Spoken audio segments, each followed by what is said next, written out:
Salut les amis, aujourd'hui on va vous présenter un petit peu des tablettes de la marque XP Pen. Alors cette vidéo va vous aider à choisir correctement votre tablette pour vous amuser ou pour travailler. On va voir ensemble différents types de tablettes graphiques que propose la marque et aussi comment les paramétrer avec vos outils de création. Moi du coup j'appelle Pikanoa, je suis une artiste qui travaille autant les techniques traditionnelles que numériques. Ce qu'il faut savoir, c'est qu'on va avoir 3 types de tablettes différentes. Donc au début ça peut faire un peu peur, mais en fait c'est super simple. Vous avez 2 types de tablettes dépendantes, donc une avec et une sans écran.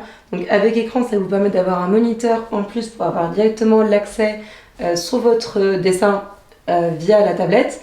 Sans écran, ça vous servira plutôt comme une souris, donc vous n'aurez pas directement une image sur votre moniteur, mais vous pourrez l'utiliser pour dessiner sur l'écran de votre PC.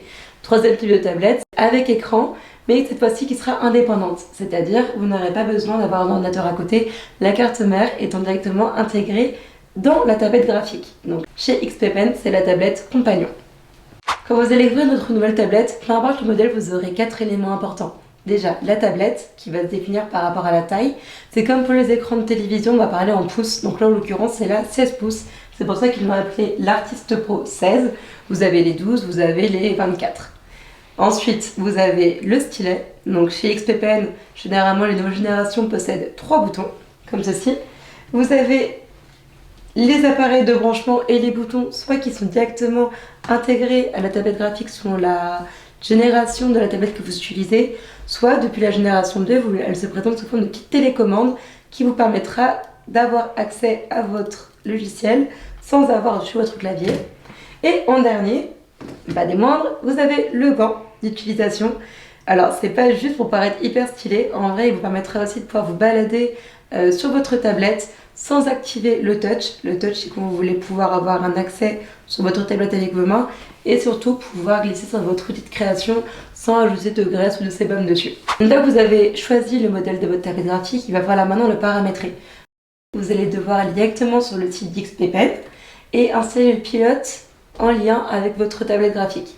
Là, en l'occurrence, je vais installer le pilote lié à l'Artist Pro 16 deuxième génération. Et vous allez devoir installer le pilote et redémarrer votre ordinateur.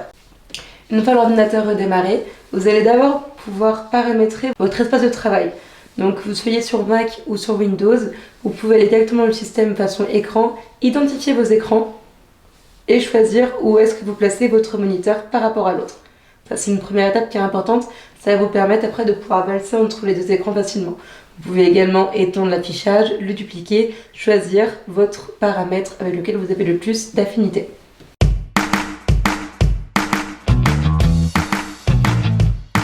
Une fois que votre espace de travail est paramétré sur votre ordinateur, on va pouvoir passer au pilote directement d'XP Pen. Du coup, il va se diviser en 2 parties. Donc il y aura autant de parties ici que d'outils que vous aurez dans votre tablette. En l'occurrence, pour les XP, nous allons pouvoir choisir nos zones de travail. Ça, alors, ce qui peut arriver des fois, c'est que quand vous utilisez votre stylet, votre pointe interagit avec l'écran d'en face. Il va falloir paramétrer ça avec la zone d'action du stylet. Généralement, il est directement mis sur votre moniteur 1 qui définit votre tablette graphique, mais des fois, il peut se mettre sur votre moniteur 2 et à ce moment-là, du coup, votre stylet interagira avec votre deuxième écran et non plus sur la tablette graphique. Donc bien penser à choisir le moniteur de la tablette. Ici, vous pourrez choisir également si vous voulez que votre stylet n'ait qu'une action sur certaines parties de votre tablette. Je vous conseille de prime abord de le laisser par défaut pour avoir vraiment l'étalonnage sur toute la tablette. Mais si jamais vous voulez absolument travailler que sur une partie, vous pourrez choisir dans ce cas-là sur quelle partie de la tablette vous voulez que votre stylet interagisse. Une fois que vous avez choisi votre zone de travail, vous allez pouvoir aussi paramétrer les différents boutons que présente votre stylet. Du coup, vous avez un bouton à l'avant, un bouton en arrière et le bouton du dessus. Ils sont paramétrés de manière automatique avec clic droit, clic gauche et la gomme, mais vous pourrez changer avec un nombre, encore une fois, incalculable de possibilités, vos raccourcis. Vous pourrez également choisir la dureté de votre stylet. Plus vous serez dur, plus l'impact de votre mine sera minime. Plus vous serez sensible, plus la moindre épaisseur aura un impact sur votre dessin. Je vous conseille de rester dans la moyenne et de venir paramétrer directement dans votre outil de création l'impact de votre stylet. Une fois que vous avez terminé de paramétrer votre stylet, vous pourrez faire la même chose avec vos boutons. Ça va vraiment être super pratique parce qu'au bout d'un moment, vous allez voir que les logiciels comme Photoshop présentent un nombre incalculable de manipulations à faire, que ce soit aller en arrière, aller en avant, la gomme, multi-sélection. Nous allons pouvoir venir régler les boutons de notre télécommande raccourci. Des fois, ils seront à gauche de votre tablette graphique.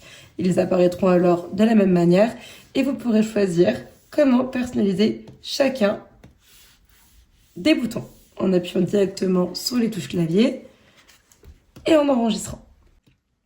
Que ce soit pour les réglages de votre stylet ou pour les réglages de vos boutons, cette icône vous indique que ces paramétrages sont applicables sur toutes les applications de votre ordinateur.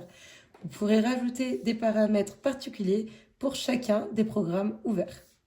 La plupart des tablettes XPEPEN proposent une roulette au milieu. Vous pourrez aussi choisir à quoi elle correspond dans votre logiciel. L'utilisation de la molette va vraiment nous servir pour gagner du temps dans la navigation du dessin. Pas mal le paramétrage que j'ai mis de base, ça a été les 2 premiers boutons en brush et en gomme pour pouvoir interagir rapidement avec mon dessin. Et après avec la touche espace pour me balader dans mon dessin. Et rien qu'avec ces 3 petits raccourcis, ça me permet vraiment de me balader, de passer en dessin, d'avec le clic droit et gauche, choisir mes épaisseurs de traits, venir rajouter quelques petits ombrages ou quelques effets par-ci, par-là. Je vous conseille également de contrôler directement le CTRL Z pour pouvoir aller en arrière et pouvoir venir faire vos petites rectifications.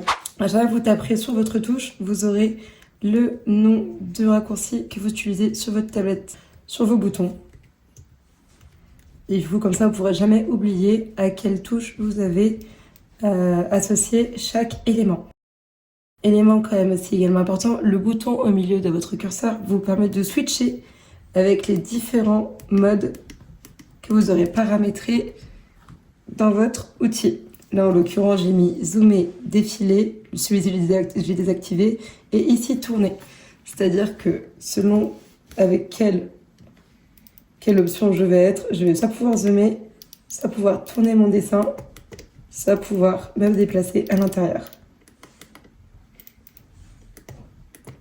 Voilà, l'idée vraiment de la télécommande et des boutons, c'est que bien paramétrés, ils vous font gagner un temps absolument génial dans votre moment de création.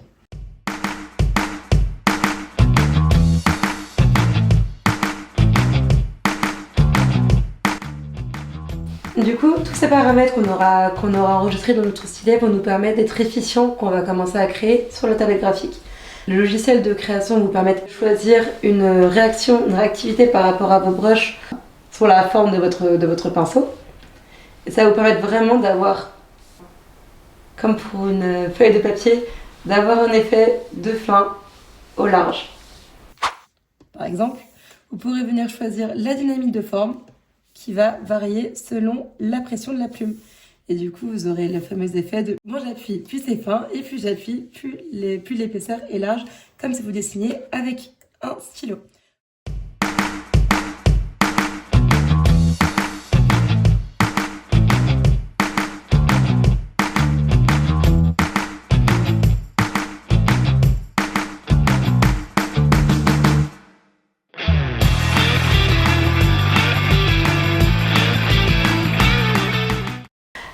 En l'occurrence, moi, je travaille beaucoup avec l'artiste pro 7 pouces de XPEPEN, simplement parce que je trouve qu'elle offre un bon équilibrage. La télécommande et en wireless, c'est vraiment un petit plus.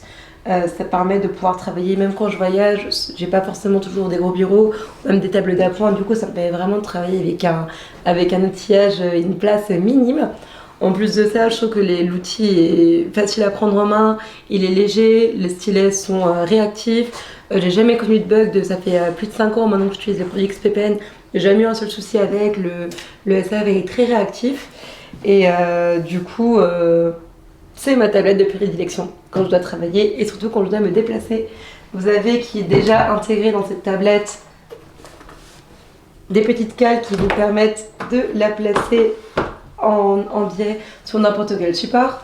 Si vous êtes un peu comme moi et que vous êtes un petit noctambule, vous pouvez aussi, grâce au bouton au-dessus, gérer la luminosité de votre écran. Donc vous pouvez travailler de journée ou le soir et adapter la luminosité de votre tablette graphique pour ne pas vous abîmer les yeux. Niveau poids, on est sur quelque chose d'assez léger, honnêtement. Je pense qu'à peu près le même poids que mon ordinateur. Dans un sac, ça fait pas trop lourd. Pour les personnes qui ne sauraient pas comment s'orienter pour avoir une nouvelle tablette graphique, personnellement, je recommanderais quand même de partir avec une tablette avec écran. En soi, après, sur mon avis, entre avoir une tablette indépendante ou un écran secondaire, honnêtement, là-dessus, moi, j'avoue que j'apprécie travailler avec l'ordinateur dont j'ai l'habitude d'avoir depuis longtemps. Donc franchement, cette tablette-là, c'est mon coup de cœur. Elle est légère, elle est facile d'utilisation, elle est assez solide. Franchement, je la balade avec moi dans mes événements et elle me suit vaillamment, peu importe où que j'aille. Donc voilà, s'il y en a une que je recommanderais, ça serait plutôt cette taille-là. Également, travailler sur un format A3, ça permet vraiment d'avoir un confort optimal.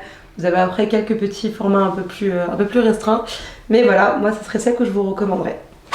J'espère que cette petite vidéo vous aidera du coup à mieux savoir choisir votre tablette graphique si c'est votre premier achat ou un cadeau que vous voulez offrir. D'ici là, créez et amusez-vous bien!